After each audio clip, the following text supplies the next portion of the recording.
Death smiles at us all. All a man can do is smile back. ये जो coat है emperor Marcus Aurelius का, अगर कोई स्टोरी इसको इलेबोरेट वे में डेप्थ में जाके डिफरेंट एंगल से एक्सप्लोर करती है और एक्सप्लेन करती है, that story is death by Ivan Turgenev. And आज की वीडियो में हम इसी स्टोरी के ऊपर एक डीप डाइव लेने वाले हैं, डिफरेंट थीम्स को, डिफरेंट पर्सपेक्टिव्स को एक्सप्लोर करने वाले हैं। But before starting this video मैं एक बात कहना चाहूँगा कि कमेंट सेक्शन में जो अपनी बुक प्रोग्रेसेस शेयर कर रहे हो, रीडिंग प्रोग्रेस शेयर कर रहे हो, दैट्स ऑल गुड। बट उसके साथ आज हम शुरू करने वाले हैं एक और चीज़, एक क्वेश्चन पूछूंगा वीडियो के एंड पे जिसमें हम डिस्कशन कर सकते हैं। So stay tune till the very and. Now beginning with the discussion, सबसे पहली थीम आती है ट्रिवियलिटी ऑफ लाइफ की।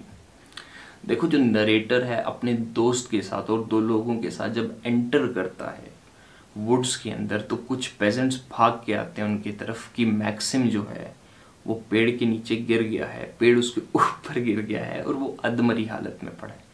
मैक्सिम के पास पहुंचते हैं तो मैक्सिम क्या बोलता है कि कहीं ना कहीं ये गॉड की पनिशमेंट है, क्योंकि मैं संडे को कुछ पैसों के लालच में इन लोगों को यहाँ पे ले आया काम कराने के लिए। Now you have to understand कि यहाँ हो क्या रहा है। मौत आ चुकी है मैक्सिम के पास एंड नाउ ही रियलाइजेस कि ये जो उसकी परस्यूट थी कि थोड़ा और कमा लूँ, ये कितनी ट्रिवियल परस्यूट थी, वो उसको अब समझ आने लगा है। मिराज उसके सामने अब गिरने लगे जब वो मौत के पास आ गए। Because you have to understand कि बहुत बार हर एक इंसान के साथ ऐसा होता है कि वो मेले के अंदर घुसता है, जो जिंदगी है, जिंदगी के मेले के अंदर जर्नी के लिए घुसता है और किसी पॉइंट पे वो किसी झूले से, किसी दुकान से लगाव लगा देगा। एंड वहाँ पे प्रॉब्लम ये होती है कि वो भूल जाता है कि ये एक मेला है, ये एक जर्नी है।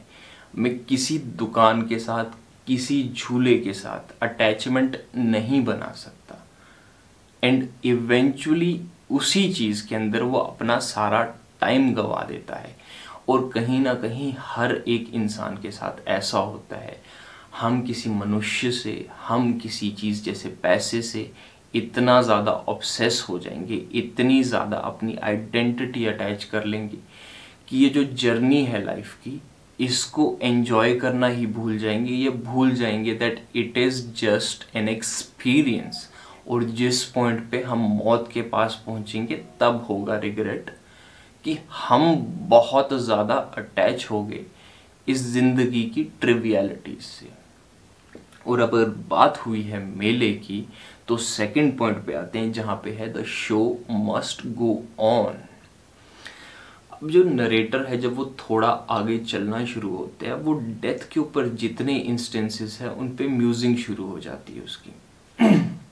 कहीं ना कहीं उसको ये रियलाइज होता है, पास्ट में उसके आसपास वाले गांव में एक जो पेजेंट था वो जल गया था और अधजली हालत में पड़ा हुआ था अपने कमरे में, जहाँ पे हमारा नरेटर उसको मिलने गया था। और वो कंप्लीट सीन डिस्क्राइब करता है। हम उस सीन में देखते हैं कि भाई बहुत ही वियर्ड सा सीन है। उसकी वाइफ बाहर बैठ के गोभी काट रही है, कोई आसपास से जा रहा है, कोई बच्चा इधर खेल रहा है, उस बच्चे को डांट पड़ रही है। एंड देन ये अधमरी हालत में पड़ा हुआ इंसान क्वास मांगता है, which is a beverage, fermented beverage by the way. वो इंसान ज़रा सा जाता है, उसको फटाफट क्वास पकड़ा के वापस बिजी हो जाता है। Now you might be thinking कि भाई ये बंदा मर रहा है, लोग इसके आसपास क्यों नहीं बैठ रहे। But we have to understand that it is a metaphor, जहाँ पे समझाया जा रहा है कि जो बाकी लोग हैं उनको अपनी ज़िंदगी में रहना है। वो इंसान तो जा रहा है, बट आसपास वाले लोगों को इस जर्नी को अभी भी कंटिन्यू करना है। एंड उसको बहुत ही प्यारे तरीके से आगे इसने नरेट किया है। Everything was in order, he was waiting for death, that was all, I could not bear it and went away. देखो, तुम भी जानते हो, मैं भी जानता हूँ, let's be honest about it. जिस दिन किसी इंसान का फ्यूनरल उठता है, कुछ लोग जो इतने करीब नहीं हैं वो वेट कर रहे होते हैं कि प्रोसेशन कब ख़त्म हो, उस इंसान को विदाई कब दी जाए। कुछ लोग जो और करीब हैं वो थोड़ा दुखी होते हैं कुछ दिनों के लिए, हफ्ते के लिए, महीने के लिए। अब जो बहुत क्लोज हैं वो साल तक दुखी होंगे, ज़्यादा से ज़्यादा थोड़ा और टाइम इंक्रीज हो जाएगा, बट दे विल रियलाइज कि हमें इस ग्रीफ को एक्सेप्ट करना है और अपनी ज़िंदगी भी जीनी है, क्योंकि वही प्रैक्टिकलिटी आ जाती है।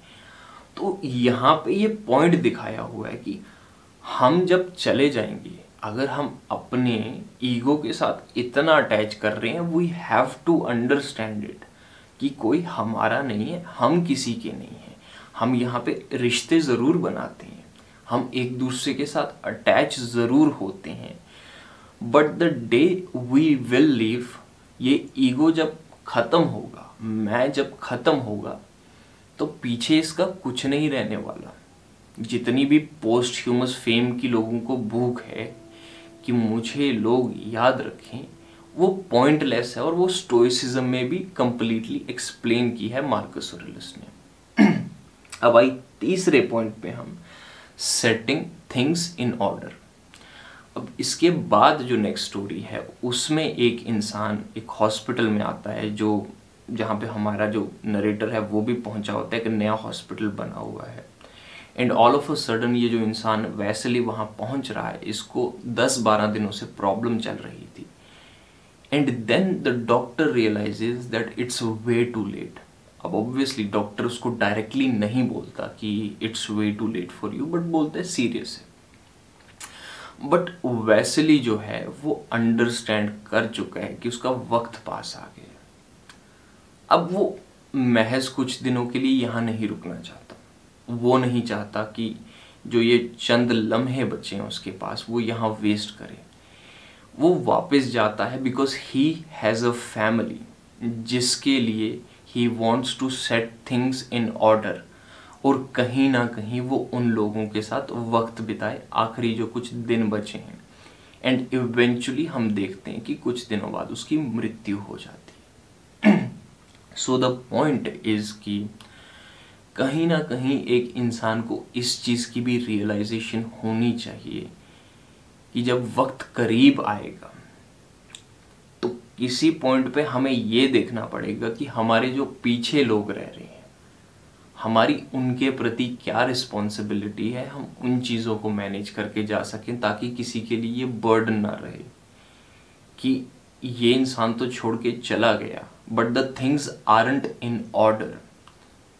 ये पॉइंट बहुत इंपॉर्टेंट है, और स्टोरी के एंड में भी आप देखोगे कि एक इंसान की ड्यूटी एंड पॉइंट तक कितनी इंपॉर्टेंट है निभाना। बिकॉज स्टोरी के लास्ट में एक इवेंट शेयर करता है जहाँ पे एक बूढ़ी औरत मरते टाइम अपने पिलो के नीचे एक सिल्वर रूबल रख के जाती है फॉर द प्रीस्ट, क्योंकि वो उसकी आखिरी रिस्पॉन्सिबिलिटी है वो सिल्वर रूबल उस प्रीस्ट को देने की। एंड वहाँ से हम चलते हैं फोर्थ नैरेटिव के ऊपर, जो इसकी म्यूजिंग्स में थर्ड नैरेटिव है, जहाँ पे ये अपने एक दोस्त की बात करता है और ये हमें बताता है कि वो इंसान ज़िंदगी कितनी खुल के जी के गया, even though at a point जहाँ पे वो कंट्री साइड में था और उसके होस्ट्स जिनके बच्चों को वो पढ़ाता था वो उसको इतने अच्छे से नहीं ट्रीट करते थे, but still he tried to make the best of his life. But जब मृत्यु पास आती है उसकी, even at that point what he does is कि कहीं ना कहीं he tries to cherish all that life. And वही बात यहाँ पे करना चाहता हूँ, चेरिशिंग द जर्नी। देखो हम लोग इस मेले में घुसे हैं, एक दिन हमें जाना भी है, तो आई होप तुम मैं जब उस पॉइंट पे पहुंचे जहां एग्जिट गेट हो, एटलीस्ट हम भी एम्परर मार्कस ऑरेलियस वाली बात को एक्सेप्ट करें, वी स्माइल बैक, और जितने भी हमारे मोमेंट्स रहे हैं उनको उस लास्ट मोमेंट पे चेरिश कर लें एक बार, क्योंकि वो चीज़ बहुत इम्पॉर्टेंट है। जाना तो है, लोगों को भी बाय बाय कर चुके हो, वो तुम्हारे साथ जा नहीं सकते। Now why not say them a proper goodbye. उनके साथ जो मेमोरीज हैं उनको चेरिश करें एंड ग्रेसफुली इस जर्नी को लीव करें। तो कहीं ना कहीं यहाँ पे तुम देख रहे हो how that quote that death smiles at us all we can do is smile back, all a man can do is smile back, completion में एक्सप्लेन किया गया है। तो अगर तुमने ये स्टोरी नहीं पढ़ी ना, एक बार जाके पढ़ो, तुम्हें बहुत मजा आएगा। एंड इस स्टोरी में ना एक पॉइंट पे ये भी बोलता है कि how Russians are good at accepting death, at reaching death. And that brings the point कि there is something about Russian, and जो डार्क लिटरेचर है उनका वो इसलिए अपील नहीं करता कि वो डार्क है बस। द पॉइंट इज कि रशियन लिटरेचर में जो जिंदगी के कड़वे सच हैं उनको बहुत accepting as a matter of fact way से प्रेजेंट किया जाता है इंसान के सामने। क्योंकि कहीं ना कहीं किसी बंदे ने मेरे से एक बार बोला था कि दुनिया भर के जो वहम लोगों ने पाल रखे हैं वो सबसे कम तुम्हें मिलेंगे रशिया के कल्चर में। कि भाई वो इंसान जिंदगी की जो रियलिटीज़ हैं उसको बहुत ही सही तरीके से एक्सेप्ट करते हैं। May be that is the thing कि 2 world Wars, communist revolution, Stalingrad, इतनी क्रूर चीज़ें हुई हैं, still Russia stands strong. And इसके साथ वीडियो को यही एंड करता हूँ, बट बिफोर दैट मैं वो आखिरी क्वेश्चन पूछूंगा कि व्हाट आर योर थॉट्स कि हमें कैसे डेथ को अप्रोच करना चाहिए। What should a man do, what do you feel, how would you do it. Comment section में बताना। वीडियो पसंद आई तो लाइक करना, सब्सक्राइब करना ऐसी और वीडियोस के लिए, अपने किसी दोस्त के साथ शेयर करो जिसको ये वीडियो वैल्यूएबल हो सकती है। I'll see you in the next video. Till then, enjoy this life in the best possible ways.